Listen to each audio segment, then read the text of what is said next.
2009년 영국 잉글랜드 옥스퍼드셔주에서 열린 한 전시회를 방문한 남성 해리. 그런데 말입니다. 해리의 눈길을 사로잡은 이것. 이거 분명 처가댁에 있던 건데 혹시 그새 버려진 건 아니겠지? 빨리 가봐야겠다. 전시회에서 이것을 본 해리는 그 즉시 처가댁으로 불이 나게 달려갔습니다. 뭘 바뀌려고 해? 요게 이제 같은 게 있었다는 거잖아요, 처가. 그렇죠. 쪽에. 그렇지. 해리가 숨을 몰아쉬며 도착한 그곳은 다름 아닌 처가댁의 화장실. 그리고 화장실에 마련돼 있던 작은 선반 위에서 그가 챙긴 건 바로 책 한 권이었습니다. 동의보감 같은 건가? 책이 오, 동의보감이요. 뭐 귀한 책인가 봐요. 그렇죠. 그 뭐지? 책은 바로 진화론의 아버지라 불리는 생물학자인 찰스 다윈의 저서 종의 기원. 그것도 초판본이었습니다. 아, 1859년 11월 24일에 출판된 종의 기원 초판본은요. 1250권을 출간했는데 첫날에 전량 매진. 판매된 책들은 오랜 세월을 거치며 대부분 행방을 알 수 없는 상태인데요. 그리고 이후 발행된 책들은 모두 여러 번의 첨삭을 거쳐 개정됐기 때문에 초판본의 가치는 더욱 높습니다. 초판본이 갑이죠. 그래서 영국 런던의 자연사 박물관을 포함해 아주 소수의 장소에서만 어렵게 볼 수 있는 그 귀하디 귀한 종의 기원 초판본이 다름 아닌 처가댁의 화장실에 방치돼 있었던 겁니다. 볼일 보면서 종의 기원을 읽고 있는 거야? 이게 사실 그 볼일 볼 때는 또 좀 라이트한 책을 보기 마련이잖아요. 그렇지. 근데 이 심각한 책을 말이죠. 알고 보니 약 40년 전 아내의 가족이 한 상점에서 단 몇 실링의 그 책을 구매했다는데요. 아, 그 헌책방에서 네. 몇 실링? 네. 그렇게 가족은 그 귀한 책을 화장실에 아무렇게나 뒀던 거죠. 아, 근데 사실 좀 걱정이 되는 건 화장실이 가서 목욕도 하고 물 쓰잖아요. 이게 우울해가지고 이게 보관이 좀 안 좋을 수도 있겠다는 생각이 들어요. 우글쭈글해졌을까 봐. 네. 해리 처가댁 화장실에 있던 종의 기원 초판본은요. 화장실에 보관돼 있었던 것 치고 녹색 표지와 금색으로 장식된 이음매 등이 그대로 보존돼 있을 정도로 상태도 양호했는데요. 진짜? 뒤늦게 책의 진짜 가치를 알고 깜짝 놀란 가족은 종의 기원 초판본을 경매에 붙였고요. 마침 종의 기원 발간 150주년의 경매가 진행. 이에 해당 책을 낙찰받으려는 사람들이 몰려 치열한 경쟁을 펼쳤고요. 와, 결과는 무려 10만 3,250파운드, 한화 약 1억 6,300만 원이라는 어마어마한 금액의 낙찰. 책을 판매한 가족은 때 아닌 돈벼락을 맞았습니다. 저걸 만약에 그냥 버렸으면 그 다음부터는 정말 다 변비 걸렸을 거예요. 변비 생기지. 열 엄청 받지. 2014년 6월 미국 테네시주에 거주하는 숀과 니키 맥커보이 부부. 쇼핑 도중 한 중고마켓을 찾았는데요. 부부의 눈에 들어온 헌옷. 부부는 이 중고 스웨터를 단돈 58센트, 한화 약 600원 주고 구매했습니다. 600원을 돈 주고 아니, 판다고? 600원 주고 산 거 자체가 대박인데요? 그런데 말입니다. 6개월 후 TV를 시청하던 부부는 깜짝 놀라고 말았습니다. 당시 부부가 시청하던 TV 다큐멘터리에서 부부가 산 스웨터와 똑같은 옷을 입은 주인공은 바로 고 빈스 롬바르디 감독. 국내엔 잘 알려지지 않았지만요. 사실 그는 미국 미식 축구계의 레전설. 레전설이죠. 승률 10%도 안 되던 미식 축구팀을 NFL 우승 5회 최강팀으로 이끈 미국 미식 축구계의 영웅입니다. 지금 우승컵 이름이 롬바르디 컵입니다. 그렇지. 아, 저분은- 빈스 롬바르디 저 트로피예요. 이름을 따서. 네. 그렇게 대단한 롬바르디 감독이 생전에 입고 있던 스웨터가 부부가 중고마켓에서 산 스웨터와 똑같았던 겁니다. 아니 근데 뭐 디자인만 같게 만들고 뭐 이런 거 아니에요? 진짜 그건 맞습니까? 그게 제일 중요하잖아요. 그죠? 롬바르디 감독이 출연한 방송을 본 부부가 그 중고 스웨터를 다시 잘 살펴보니 택에 검은색 잉크로 떡하니 적혀있는 글씨 롬바르디. 부부는 설마 하는 마음에 한 경매 사이트에 스웨터를 보내 진품 확인을 한 결과 이 스웨터가 생전 롬바르디 감독이 웨스트포인트 코치 시절 입은 진품인 것을 확인했고요. 그리고 경매 결과 58센트 단돈 600원에 구매한 이 스웨터는 43,020달러, 한화 약 5,600만 원의 낙찰. 이윤을 얻었습니다. 야, 저걸 600원에 팔았다고? 판 사람은 진짜 땅을 치고. 그러니까 그냥 지나가는 사람 뭐 선수가 아니라 무명 선수도 아니고 지금 뭐 미식축구의 상징과도 같은 그 사람이 입었던 거. 우리 동묘 가야 돼. 진짜 가야 돼. 동묘 뒤져봐야 돼. 동료 가야 돼 진짜. 그 MBC 청룡 이런 거 있을 거라고. 자, 이번에 특별히 두 기자님께 돈벼락 맞을 수 있는 꿀팁을 좀 알려드리고자 합니다. 단돈 3,000원만 투자를 하시면 3만 배 수익, 그러니까 9천만 원, 혹은 그 이상까지도 이 돈을 불릴 수 있는 땅이 있습니다. 여기에 투자하시겠습니까? 전형적인 사기꾼이네. 저는 합니다. 아휴, 속 터져. 아휴. 저는 오 기자를 믿습니다. 자, 그런데 방금 제가 얘기했던 그 수익률 말씀이죠. 실제로 그렇게 돈을 번 사람이 있습니다. 어이? 2020년 인도 우타르 프라데시주 보팔. 농부였던 라칸 야다브는 살던 지역이 국립공원으로 조성되면서 소에게 보상금을 받고 쫓겨나다시피 그곳을 떠나야 했는데요. 평생 농부로 살아온 그는 무엇을 할까 고민하다가 보상금으로 소 2마리를 사고 나머지 돈으로는 200루피, 한화 약 3,000원에 정부로부터 땅을 빌렸는데요. 그런데 정말 놀랍게도 그곳에서 9천만 원의 돈을 번 겁니다. 왜? 야답의 돈벼락템은 다름 아닌 흙 속에서 뭔가 반짝하던 그 순간을 잊을 수가 없어요. 땅 속에서 발견한 무려 14.98 캐럿에 달하는 다이아몬드. 15캐럿짜리 다이아몬드가 발견됐다는 거예요? 그렇죠. 땅에서 그게 나온 겁니다. 그럼 정부 거 아니에요? 내 말이 그거야. 땅을 산 게 아니라며. 자, 근데 이게 또 그렇지가 않더라고요. 왜요? 해당 지역은 다이아몬드 산지로 유명했는데 정부가 나서서 광산 부지를 임대하고 빌려간 땅에서 누군가 다이아몬드를 발견하면 경매에 붙인 뒤 세금과 로열티를 제한 금액을 받을 수 있는 시스템이 존재했습니다. 야다부도 정부로부터 그 광산 부지를 임대했었던 겁니다.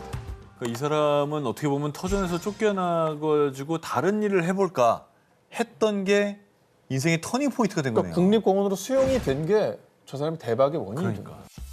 해당 다이아몬드는 약 606만 루피, 한화 약 9천만 원에 팔려 야다부는 약 3만 배의 수익을 올렸습니다. 자, 대한민국의 경우는 발견한 사람과 토지 소유자가 반반입니다. 아하. 그런데 여기서 이제 토지 소유자가 이거를 나타나서 주장하지 않으면 1년을 기다려요. 근데 나타나지 않았어. 그러면 모두가 발견한 사람의 몫이 됩니다. 364일째 나타나면 진짜 짜증나겠다. 근데 이제 절대로 남의 땅 또 함부로 파시지는 말라는 얘기를 꼭 드리겠습니다. 그죠? 위기를 기회로 만들어 3만 배의 기적을 이룬 남자. 어쩌면 여러분의 위기도 돈벼락으로 향하는 전환점이 될 수도 있습니다. 이번에 소개해드릴 특종은 요거 하나로 한 달에 최고 2천만 원 수익을 올리는 분도 있을 정도로 핫한 돈벼락 재테크입니다. 2천만 원? 아유, 말도 안 돼. 자, 먼저 요즘 뜨고 있는 이 재테크의 거래 현장을 살짝 엿보면요. 어머, 흰색 색깔이랑 무늬 영롱한 것 좀 봐. 저에 데려갈게요. 역시 고객님, 물건 좀 볼 줄 아시는군요. 알보몬 습도 관리만 조심해 주세요. 알보몬? 알바 앱? 야, 트렌드에 민감한 줄 알았는데 정 기자님 진짜 모르시겠어요? 아니, 그러니까 알보몬이라고만 하면 습도 조절이 중요하다고? 어허, 실망입니다. 자, 제가 이번에 알려드릴 돈벼락템은 바로 요겁니다. 일명 식테크, 식물 하나로 돈을 버는 건데요. 정해진 값이 없고요. 잘만 키우면 부르는 게 값이다 보니까 잎사귀 단 한 장에 평균 40만 원대에서 무려 1,000만 원까지 천차만별. 1,000만 원이요? 저걸 사간다고? 식집사들 사이에선 잘 키운 식물 하나 12시간 부럽다라는 말까지 나올 정도로. 와, 1,000만 원이 난다고? 자, 식물로 돈벼락 맞는 법 간단합니다. 한마디로 돈 되는 식물을 잘 사서 잘 키우고 잘 번식시켜주면 되는데요. 자, 그렇다면 식집사들의 사랑을 받는 식테크 식물은 무엇이냐? 자, 필기해 주십시오. 주로 실내에서 관리하는 관엽 식물들. 그 중에서 으뜸은 알보몬 몬스테라 알보입니다. 자, 우리나라에서 희소성이 높아서 식집사들 사이에서 인기라고 합니다. 몬스테라 알보? 몬스테라. 자, 그리고 몬스테라도 200만 원을 호가한 옐로우 몬스테라, 또 1,000만 원을 호가한 민트 몬스테라까지 종류도 다양한데요.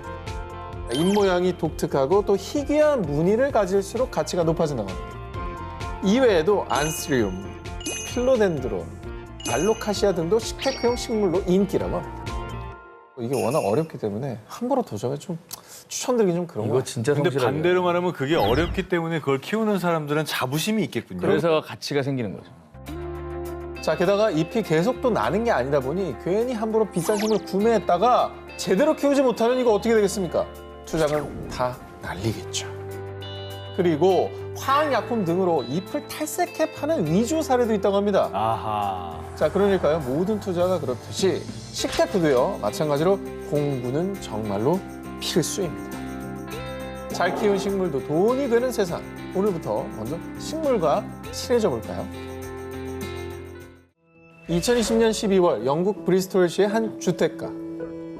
아, 누가 우리 집 벽에 낙서해놨어? 집값 떨어지게 이거. 에이씨. 벽에 떡하니 그려진 낙서엔 재채기하는 할머니 때문에 날아가는 틀니가 우스꽝스럽게 그려져 있었는데요. 이사를 가기 위해 집을 내놨던 니콜라스 마케는 어이없는 상황에 분통을 터뜨렸습니다.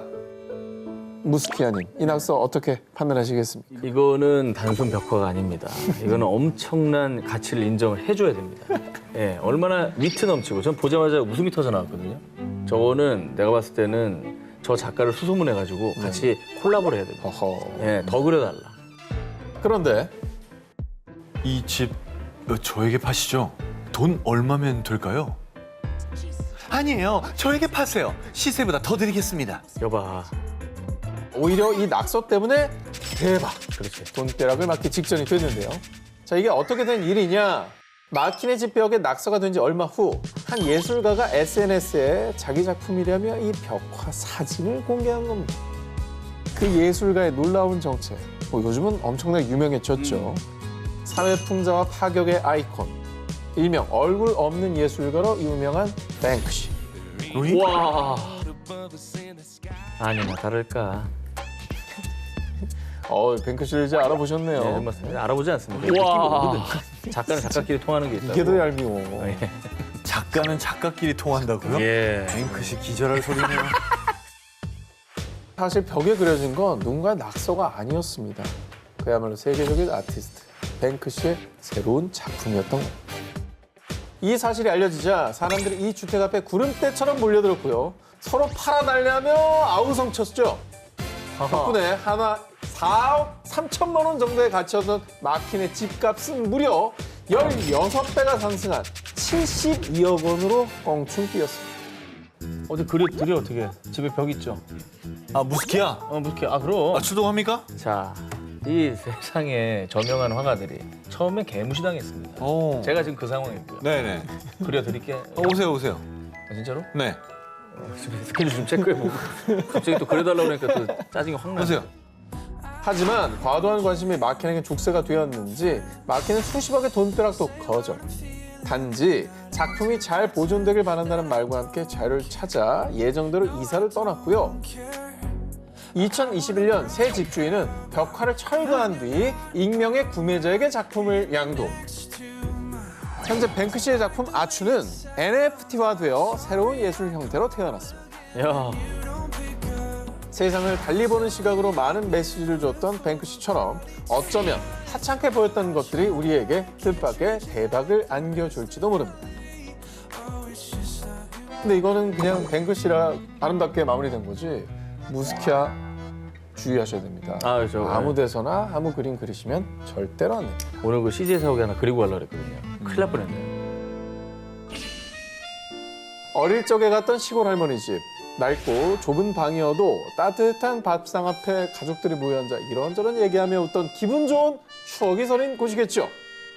그쵸. 시골 할머니 집. 시골 할머니 집은 그 특유의 냄새도 있고. 예. 추억도 있고요. 예. 그냥 편안해지잖아요. 아무것도 안 해도.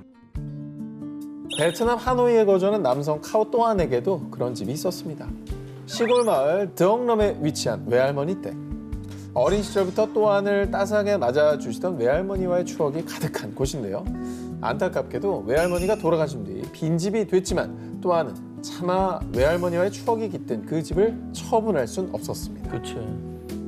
또한은 시간이 날 때면 외할머니 집에 찾아가 마당을 쓸고 꽃과 나무를 가꾸고 장독대를 닦았고요. 그렇게 무려 10여 년간 마치 외할머니가 살아계실 때처럼 집을 깨끗하게 관리했는데요.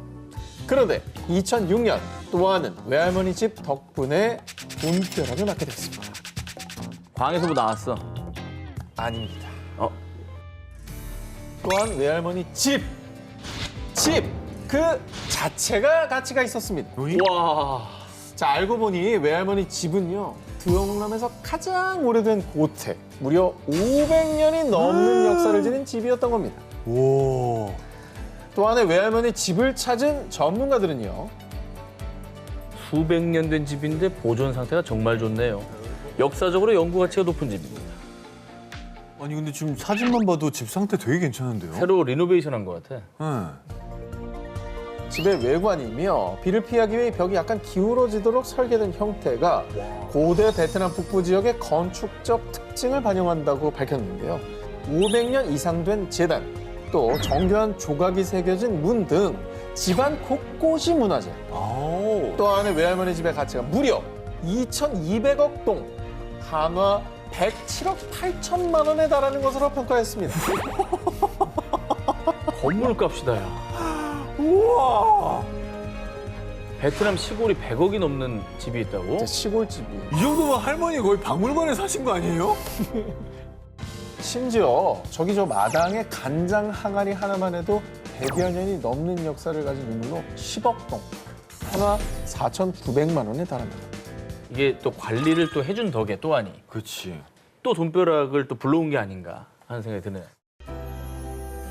그런데요, 돈벼락을 맞은 또한은 외할머니의 집을 매각하지 않기로 결정했습니다. 그 이유. 외할머니의 뜻을 받들어 잘 보존해 대대손손 물려주겠습니다. 당장 거금을 손에 넣기보다는 선조들이 물려준 집, 외할머니와의 추억이 깃든 소중한 집을 지키기로 결심한 겁니다. 대단한 결심이다. 이후 2008년 하노이시는 이 집을 1급 보호 건축물로 지정했는데요. 다행이네요. 낡은 외할머니 집에 깃든 추억을 소중히 간직했던 남자. 덕분에 그 집의 진짜 가치를 지킬 수 있었습니다.